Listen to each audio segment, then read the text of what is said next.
जुबा जुबा पे होगी तेरी मेरी प्रेम कहानी।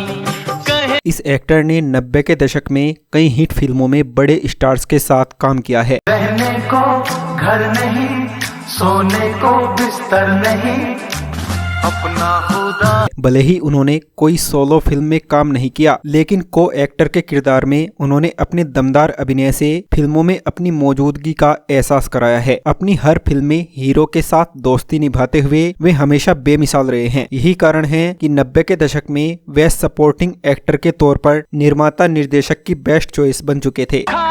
कसम खा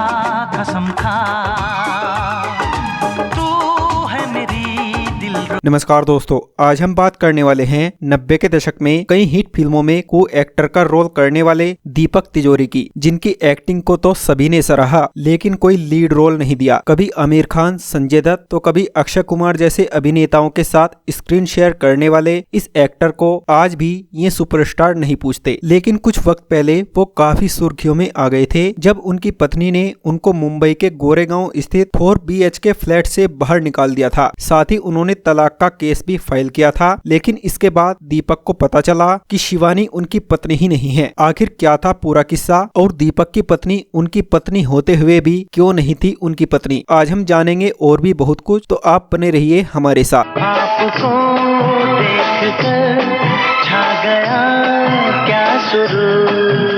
दोस्तों 28 अगस्त 1961 को मुंबई में जन्मे दीपक तिजोरी ने अपनी पढ़ाई मुंबई में ही पूरी की। पढ़ाई के बाद एक्टिंग में रुचि रखने वाले दीपक ने हीरो बनने के लिए एक थिएटर ग्रुप ज्वाइन किया, जिसमें आमिर खान, आशुतोष गोवारिकर, परेश रावल और विपुल दोषी भी थे। एक्टिंग में दोस्तों द्वारा मिली तारीफ की वजह से दीपक ने एक्टिंग का डिसीजन ले तो लिया, लेकिन उन्हें काम नहीं मिल रहा था। निर्माताओं से मिलने के लिए उन्हें 3 साल ऑफिसों के चक्कर काटने पड़े, मगर कोई फायदा नहीं हुआ। इसी बीच उन्होंने सिने ब्लिस फिल्म मैगजीन में एग्जीक्यूटिव के रूप में और बाद में मुंबई के होटल सी रॉक में मैनेजर के तौर पर काम किया। आखिरकार साल 1988 में इन्हें पहला मौका मिला फिल्म तेरा नाम मेरा नाम नामक फिल्म में, जिसके निर्देशक रमेश तलवार थे। इस फिल्म में पहली बार इन्होंने सहायक भूमिका निभाई, वो भी यह सोचकर कि अब शुरुआत कर लेते हैं, आगे लीड रोल कर लेंगे। मगर दुर्भाग्यवश ऐसा नहीं हो पाया। तेरा नाम मेरा नाम फिल्म के बाद उन्हें असली पहचान निर्माता निर्देशक महेश भट्ट की फिल्म आशिकी से मिली। फिल्म आशिकी के लिए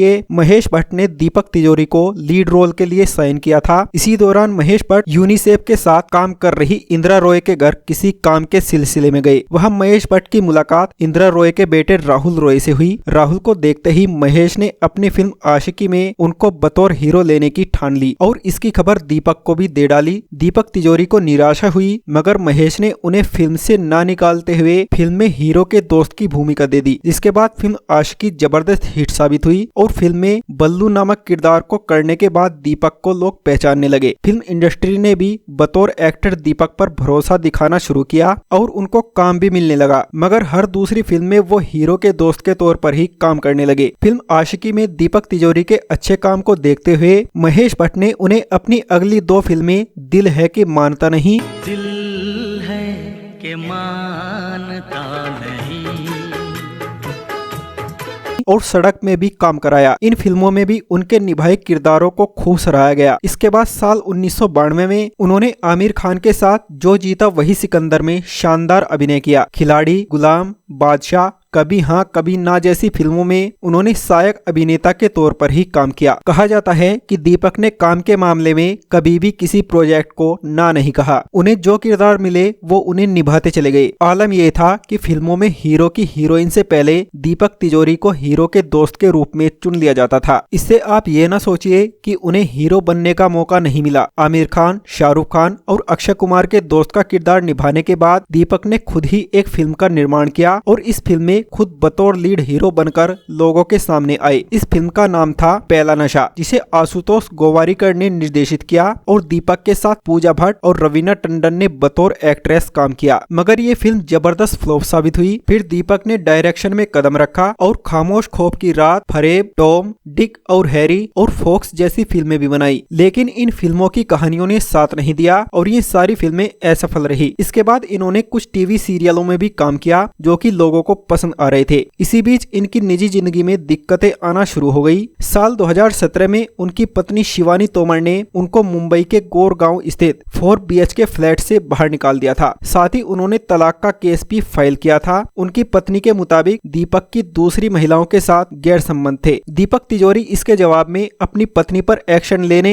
अपने सलाहकार के पास गए तो उन्हें ये पता चला कि शिवानी ने अपने पिछले पति को तलाक दिए बगैर उनसे शादी की थी, इसीलिए वो कानूनी तौर पर उनकी पत्नी नहीं है। बता दें कि दीपक और शिवानी के बीच काफी समय से लंबा विवाद चल रहा था। दीपक ने शिवानी को घर से निकालते हुए कोर्ट में तलाक फाइल दर्ज कर मुआवजे की रकम की मांग की थी, जिसके बाद दीपक और उनकी पत्नी मीडिया की सुर्खियों में बन गए थे। खबर तो यह भी थी कि शिवानी दीपक को 4 BHK में सिर्फ एक ही कमरा यूज करने को देती थी। शिवानी ने घर के नौकरों को बोल रखा था कि वो ना तो दीपक का कमरा साफ करेंगे और न ही उनके लिए खाना बनाएंगे। इससे परेशान होकर दीपक ज्यादातर रिश्तेदार या फिर दोस्तों में अपना समय बिताते थे, पर इसके बाद मामला काफी बढ़ता गया। दीपक की इस रिश्ते से एक बेटी भी है जिसका नाम है समारा तिजोरी। कम लोग ही जानते होंगे कि जब समारा तिजोरी 13 साल की थी तो उनका अपहरण हो गया था और इस वजह से दीपक खासे परेशान हो गए थे। हालांकि वे किसी तरह किडनैपर्स के चंगुल से बचकर निकल आई। इस तरह की परिस्थितियों का सामना करते हुए दीपक तिजोरी आज भी कुछ फिल्मों में काम कर रहे हैं। बता दें कि आखिरी बार दीपक को